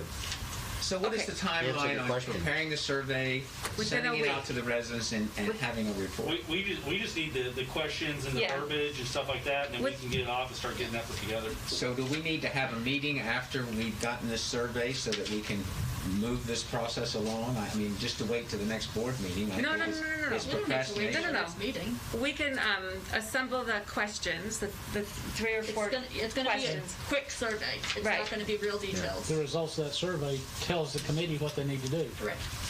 Well, it just paints the picture. Again. The board As- doesn't need to vote on anything. No, from the survey. exactly. And I'll call. And we can share, once the survey questions, we can just have Casey, you're on the phone, right? Casey can distribute it to the board for comment, any refinement, and then blast it out with the help of First Service.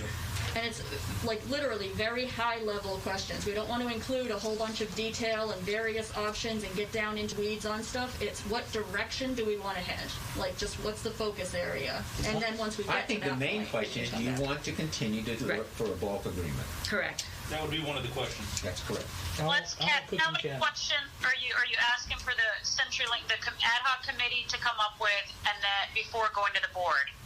And then I think that gives the committee the ability to really refine that information based on companies, pricing, et cetera, Right. on the direction that you all want to go. Right. And that's And- going to give them the ability to provide much more detailed And recognizing that the bulk offer has to be 100%.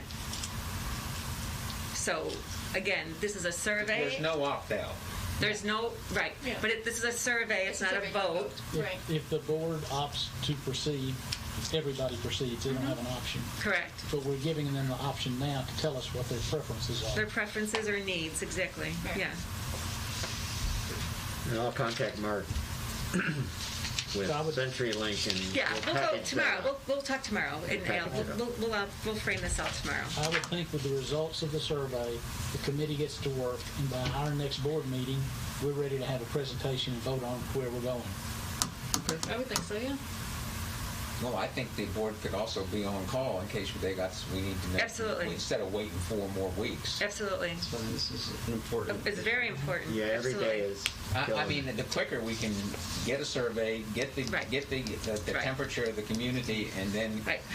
go forward, I think Yeah. I don't want to wait till the Absolutely. next board. No, the survey will be done within a week. It's going to be done before Friday. You know, we're not going to give let's- people a month to decide. Yeah, let's shoot to have Wednesday the draft to the board for further refinement. Thursday publish it, Yep. and then maybe have the responses back by what, 3 days Yeah. following. 4 days. You guys need to decide that and let us know Yeah, when the survey yeah. ends so Yeah. we can put it on. So- So that'll be set up in the. Done, so we have results by the end of next Friday. Yeah. Oh, super easy. Yeah. It's going to be really straightforward. And It's not gonna be we a lot of used the what did we use?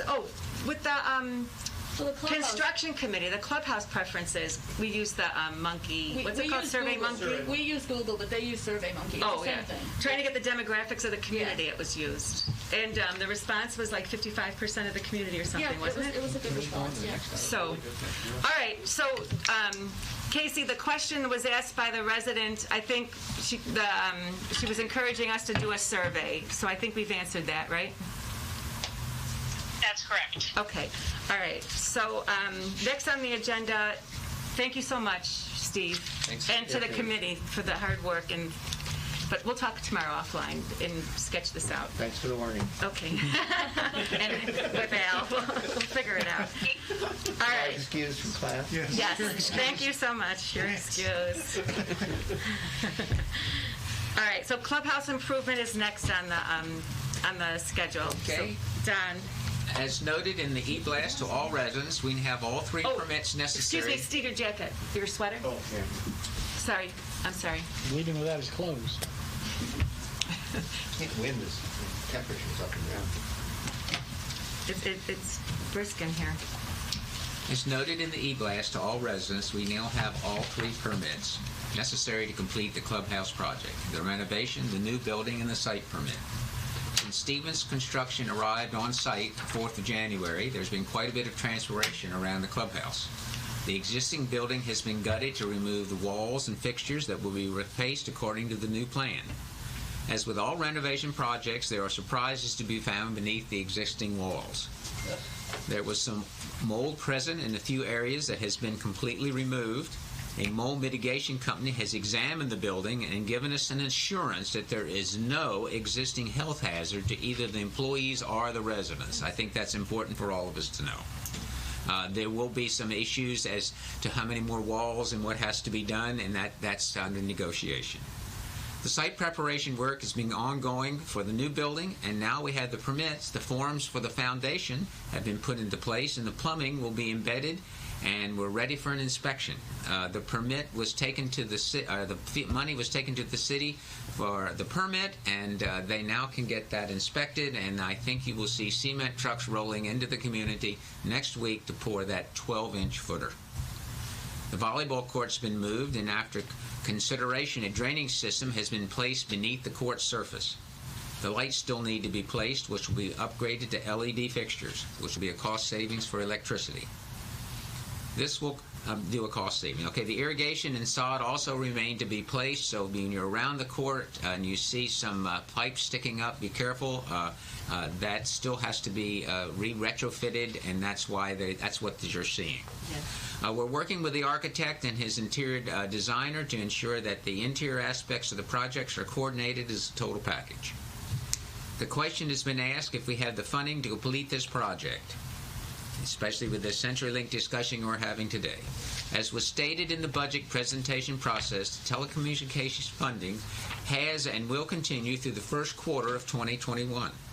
This will provide all the necessary funding to complete the project, and it is coincidental that on March 31st, the CenturyLink prison will be coming to an end, and we've already discussed that.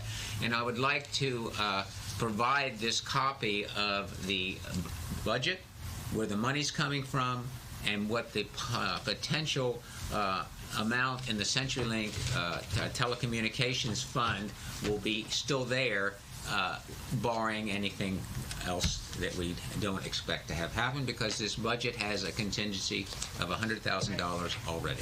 Is that the same that we saw like 3 months ago? Yeah. Yes. No change. But I just wanted to reassure the residents again that the funding is in place for this. We're not going to all of a sudden, because of the CenturyLink termination, oh gosh, where's the rest of the money coming from? It's already there. And that's posted on the website. Okay. If it's the same one, is there a date on it? It is the same one. Yep. Okay, perfect. You want me to give it to you, and then just you can double check? I think that was your question. Is it posted on the website? It is. Well, 3 months ago it was posted on the website, but I will verify. Verify it, because I just want everyone to be comfortable in knowing that. Right. Yeah, November 2020. Yeah, I'll just double check. Just double check. There you go, and I'm done. Okay. Thank you. Madam Chair, I have something to add to that. Since institutional knowledge is important in any project going forward, and we don't know what all's happening, I think more board members need to be involved in this project. And as such, I would move right now that Melanie Palmer replace me on the Clubhouse committee. Okay. So the motion on the floor is Melanie Palmer to replace Bill Tubb on the Clubhouse Construction Committee. Is there a second?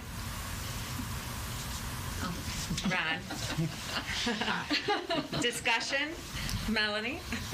Bill, discussion? I'm sorry. I'll still be available as treasurer, watching the financials, watching the bill pays coming in, that kind of stuff. Yeah. But the stuff we've been talking about, where they're going to put the drain for the washer dryer, the day-to-day building stuff that's going on now, we need to spread that more among the board than just the three of us have been. So that gives you a chance to work into that, and then maybe we can add somebody else later. Right. Okay. And further discussion, Melanie was on the construction committee previously and stepped down because then we had the 4 board members. Right. So for continuity, it makes sense. Do you have any objections? Yeah. I mean, we need people that you really want to. If you don't really want to do it, then don't. If you really do, then say yes. This is a big project, and it's a big investment for the community. It's important. I mean, there's decisions that have to be made. You have to be readily available. You have to be able to answer them, because that's very important. The whole purpose of this, when Ron and I ran, my intention was to kill the clubhouse. That was my goal. But we found out that would drive a stake in the heart of the community, because a lot of people want the clubhouse. So I adjusted my views to try to build the best clubhouse we can for the budget we can afford, which is what we're doing. And I think Melanie will carry that on, that idea. Yeah, I mean, it's a big investment for the community, and it needs to be, a benefit to all residents, so yeah. Indeed. All right, so let's take a vote. All in favor of approving Melanie, raise your hand. All right, so 6, and Scott is not here. Very good. Actually, 5. You don't get a vote unless you're breaking a tie. Yes, I have a vote. I have a voice. I do. All right. That's it then? Not by Roberts. Uh-huh. I'll share something with you afterwards. Do you want to discuss another member to the committee? I'm not on the committee. No. You discussed this already. I think Bring it up if you've good got for something. now. No. I think that we should add someone in the community that's an interior designer and decorator who knows about colors, knows about coordinations when we're talking about paint, and would be Janie Kaiser. Don't we have an architect that's going through interior design type We do, stuff? but we also have a committee that we sit around and discuss things. I don't see why not adding some expertise that would help us with that kind of decision. I think giving a resident that level of influence is... Also, the only thing I'm asking is to add her to the committee. I'm not asking her to be the interior decorator, the decision maker. I'm just adding her to the committee. There have been several people leave the committee, so really you've only got about 3 people other than the board members on there now. So this I guess my concern is what happens when there's other people, interior designers within the community that also want to be added to the committee. Like, we're just setting a precedent. If your answer is no, I'm recommending that we add her. If we need a second, we need a vote, and then we need to decide yes or no. We can go out and solicit volunteers. Be specific as to the experience or the what we're looking for, the background or expertise that's necessary. I'm of the opinion that if I'd like to be inclusive, if it's just adding some input, we have had some members of the committee step down. Anytime a resident wants to be involved in something, I'm okay with it, frankly. We haven't had a full committee meeting in a long time. Most of the day-to-day, unfortunately, has just been me, Bill, and Don. But frankly, maybe we make a call for a bunch more volunteers coming in and helping in building this committee back up again, because we're going to be at a point here where we've got to make a lot more decisions. And I think that community is going to be interested because it's happening. Now it's for 2 years, happening. it was discussion. Now it's happening. Things are moving, and people want to engage. Mm-hmm. So, that's not the purpose of what I'm just discussing. No, I understand, but I'm just saying we're changing the whole philosophy. I think I'll just withdraw what I suggested, and let's leave it like it is. Well, then I'll make a motion that we do a call for some additional members to the Clubhouse Construction Committee. With adding. I've got no problem with her, but I like the idea of being more inclusive than just. Well, I don't know that we need a whole lot of other members at this point. Yeah, we decide how many more. Do a call and then see how many we want. You missed the whole point of what you want we're trying only to do. one, right? I don't want any at this point. I withdraw my request for anyone. Okay. All right. Okay, Taylor Morrison. Did anyone second the motion of Bill that he wanted to send out a solicitation for volunteers for the Clubhouse Committee, or no? I did. Okay. Because I said we can define some of the expertise or areas of interest, and again, the fact that. You want to take a vote on that? All right. All in favor of sending out a solicitation for volunteers? Raise your hand. All in favor? Aye. Okay, so 5 and nays? Okay, 5 to 1. The motion passes. All right. Next, Taylor Morrison litigation. Any update there, Ron? No significant updates. As I mentioned at our last board meeting, we did file the lawsuit. We're comfortable with where we're at right now.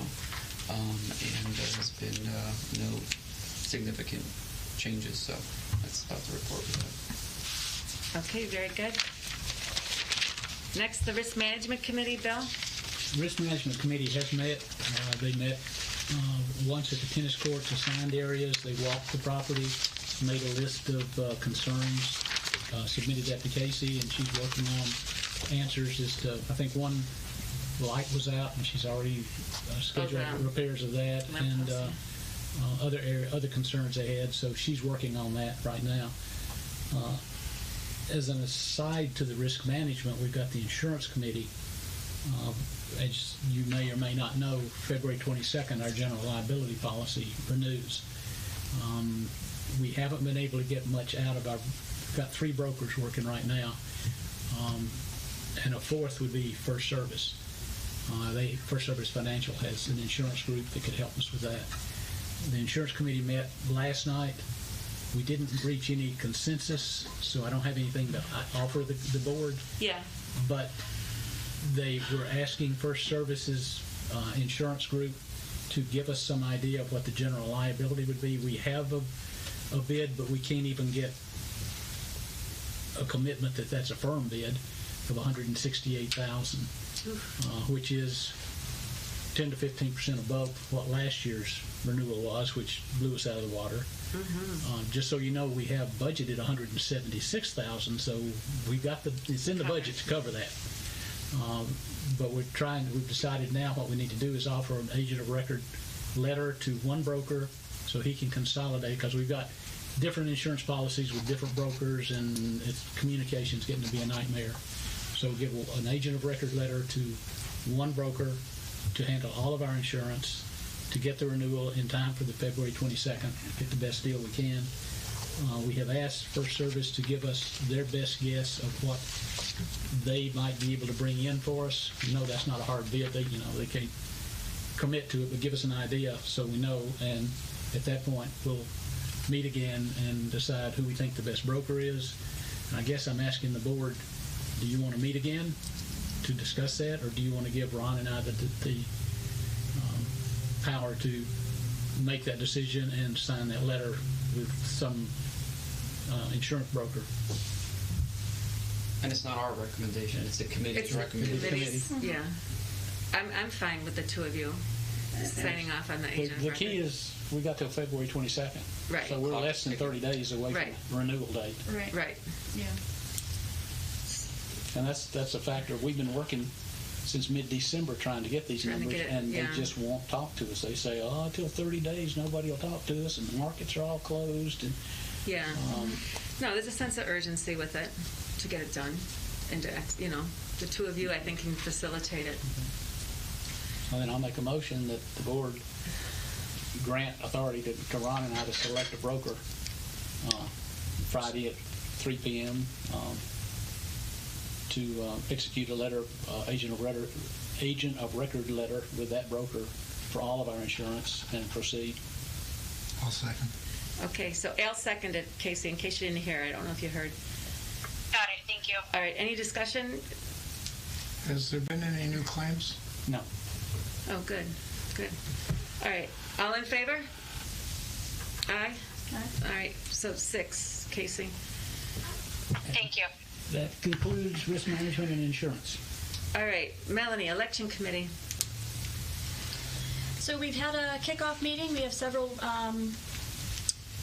committee members that have volunteered for various work streams that we've outlined. Casey, I know, has been in contact with a few. We're scheduling our next call. A reminder, Kathy had mentioned at the beginning of the opening that the last day to register for e-voting is on February 1st. We had to cut that date off to time things for the second mailing that has to go out. So if you're interested in signing up for electronic voting or getting communications electronically, the deadline is the 1st. Letter of intent to run or to be a candidate for the board. There's 3 open board seats that are coming up for the March 4th annual meeting. The deadline for that is 2/2.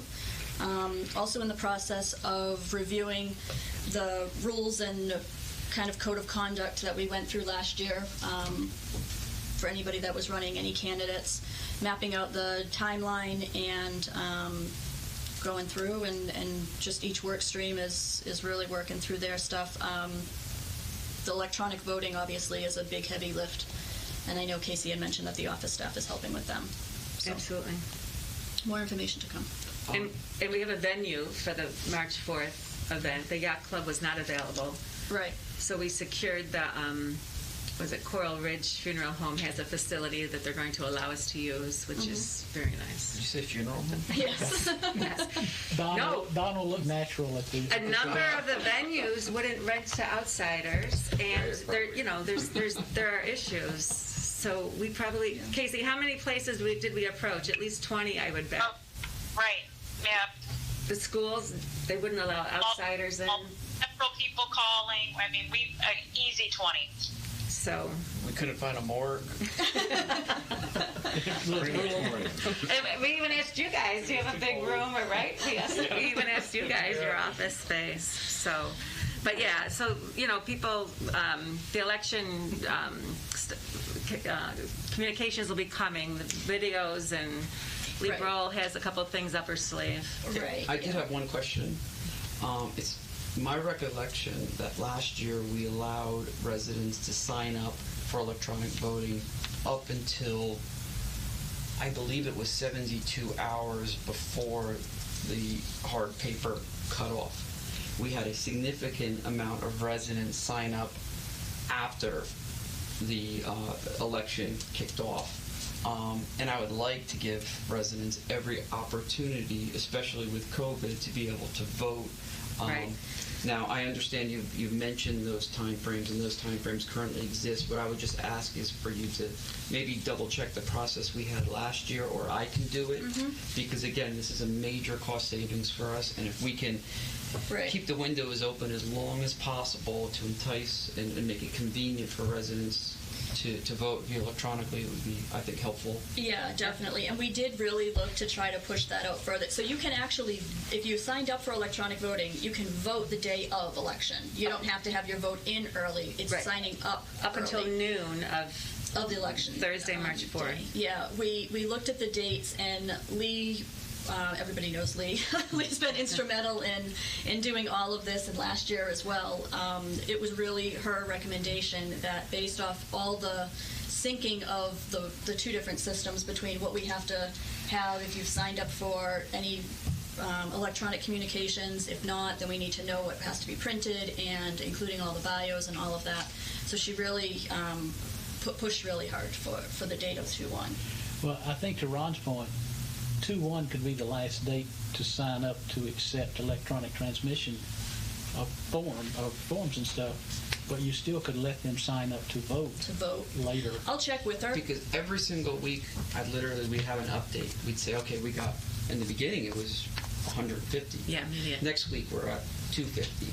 And then next thing you know, each week, it was almost like a number that I was looking forward to, literally because I saw dollar savings on it. Right. And so every single week, the amount that it increased, and I can tell you, in the last week, we saw a significant, we went from like 375 to well over 550, I believe. Yeah, 550. And when you think about that, the significance of that, of every future mailing, and once they're signed up, they're signed up. They're in, right. And a lot of residents really don't think about this until the election kicks off. So if there's any way that we could reevaluate that, I think it's something worth considering. And we may be able to, I don't want to make it too complicated, but we may be able to Bill, your point around allowing the electronic voting to continue a little bit longer. I'll check with Lee as far as what their process is. And maybe you can sign up for e-voting going forward after this annual meeting, because we have to be able to have that cutoff date for the printing and stuff. Actually, I think, unless I'm wrong, there are people who e-vote but still elect to receive paper. Correct. Yes, So you have two options. they're not tied together. They're two different things. Right. I think it was 72 hours before the actual vote took place, because Becker ballots required 24-hour upload. That we cut it off, so it was literally 3 days before the actual election, in which you can sign up. Was that last year? Well, this there we is go. pretty much the same language from last year. We just Becker changed the dates, and So really for the mailing, anybody who hadn't signed up for electronic notice, they would just get it paper. Get paper. And the day after the mailing went out, even if they did sign up for it then, it'd be used for future, but Right. it'd be on record. But I'll check. Yeah. Whether there's a cutoff, the communication may be more, hey, if you haven't signed up for it by this date, then you're going to get it in paper.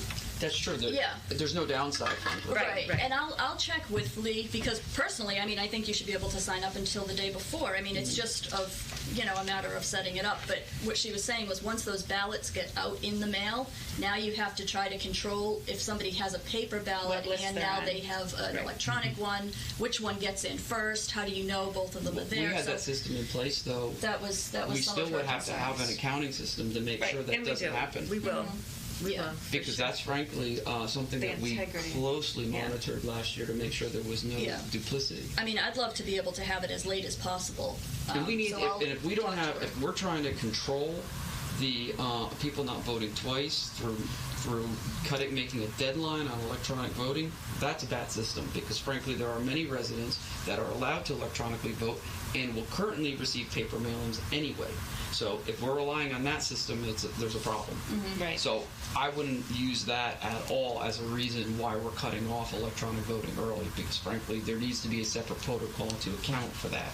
Last year, didn't the voting roll, didn't Becker Ballot go through and highlight everybody that voted electronically? And then when the election workers collected the ballot, they took the name and looked to see if it had already been checked off. So. And we even time-stamped it, because there were situations where, believe it or not, one household gets to vote. And obviously there's some differences. So we've had situations where say the husband voted paper and the wife voted electronically.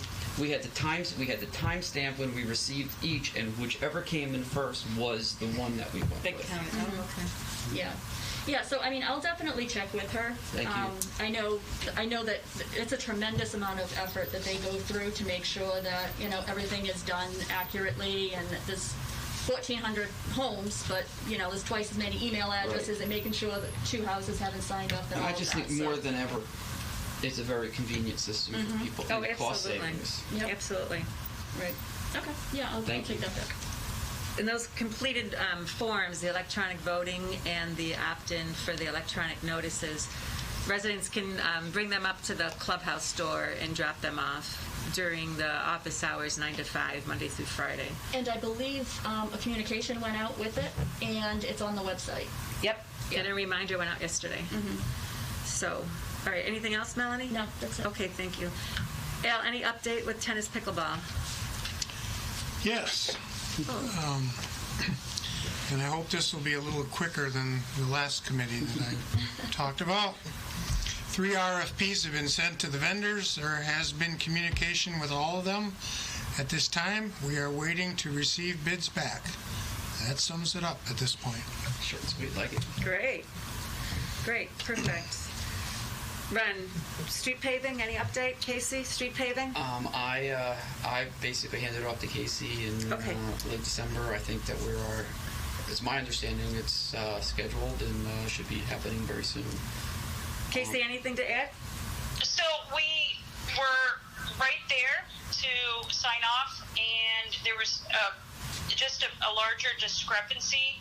And so most recently, we've discovered that the 2 different vendors were bidding 2 different products types.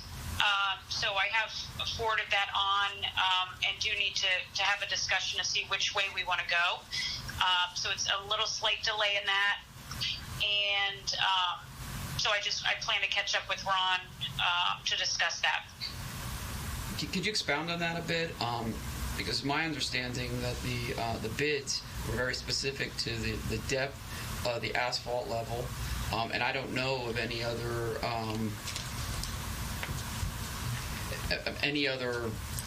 product analysis that would take place.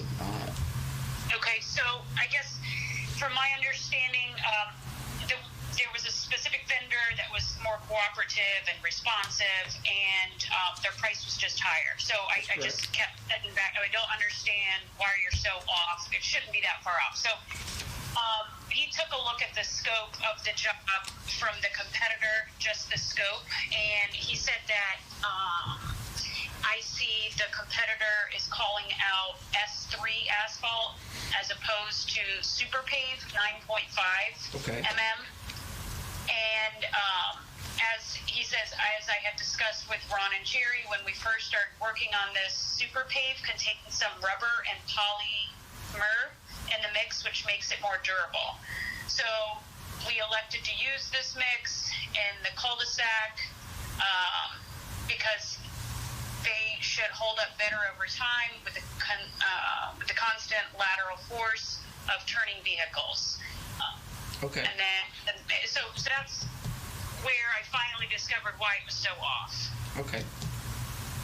Well, why don't we meet, if we can, early, if you have time tomorrow, because this really needs to get done. Residents are very concerned about it, and I think we're a little behind on the timeline now. But we all... Sure. Okay. Thank you. All right, great. Anybody have additional agenda items? I do. Bill? Back to Al and his committee with CenturyLink. As we proceed and we negotiate, we are currently paying for 1,438 units per month. Oh, that's right. It's a typo on the MUA, and CenturyLink would never change it without negotiating a whole new contract. Right. We need to make sure that when we go forward, it's Right. 1,425 units, because we've been paying 13 Right. units a month forever, Right. just eating it. Right. I do think that in those contracts that they include a certain number of outlets in the clubhouse areas. Right. So Yeah. we want to make sure that that's in there. And I also would wonder why you couldn't bundle the gate internet in the same thing as well. We're using Comcast for that, aren't we? Well, Comcast we have is our redundancy of duplicate, that system, but I don't see why that couldn't be those Linked. three included, because they're fairly significant Right. in the That's a good contract. point. Okay. Actually, Comcast, I get, I'm sure everybody else does too, notices several times a day where the Comcast is down and they're requesting to get it, Endura's requesting to get it back up. So Comcast must be very unreliable on that gate system. So in the Comcast First Service Partnership Agreement, I think you saw it, that they will provide complimentary video and internets in the common areas of Sandoval. And on the call with Comcast, they talked about the 3 free Xfinity hotspots, typically, right, Eric, they were saying like the pool, the fitness, and the club room, and public viewing areas, the TVs and the gym and the, wherever the heck we want them. At the funeral home. Type thing. And that's complimentary, courtesy complimentary, so that's good. All right. So I motion we adjourn to the open forum. Second. All right, Bill seconds. Everybody agree? I have the one last resident comment. Yeah, the open forum. There you go. Yes. Go ahead. Okay. So this is from Bernard. She's requesting that microphones, please ensure that the microphones are on. Having virtual meetings is at best not the greatest, and when we cannot hear board members speaking, it's essentially frustrating, and it gives residents the impression that certain responses are trying to be suppressed. At this point in time, and actually I believe should have been addressed many months ago, why do we need to make appointments to come into the clubhouse for HOA business? I'm sure everyone knows the importance of social distancing and wearing masks. Why is it that we can go to the grocery stores but can't go to our own clubhouse without an appointment? COVID is going to be a part of our lives, and we need and have been living with it for almost a year. If you can have the board meetings and observe social distancing, shouldn't this be a policy for access to our clubhouse? By locking us out, it certainly makes people feel that you are restricting interactions from the community. I believe this evening I heard everything. I'm not there. So I think microphones were addressed. Well, I can tell you that I had 2 people watching on YouTube, and they confirmed to me when we started the meeting that they could hear us and understand what we were saying. So, Excellent. Thank you, Vic. Excellent. Thank you, Vic. Good job, Vic. Great job. Yeah. To the point of utilizing the house at this time, obviously with COVID, and then as well, the clubhouse is not accessible outside of the office, and we do require appointments due to the limited space, with the best interest of the residents and staff as well. Yeah, I mean, we said all along that we were limiting the foot traffic in an effort, the protection of both the staff and the residents. And now with the ongoing construction and the impacted workspace, it's very disruptive in there. That appointments, are required just, to facilitate, the business of the resident. I think we should reiterate, though, that appointments should be set at the resident's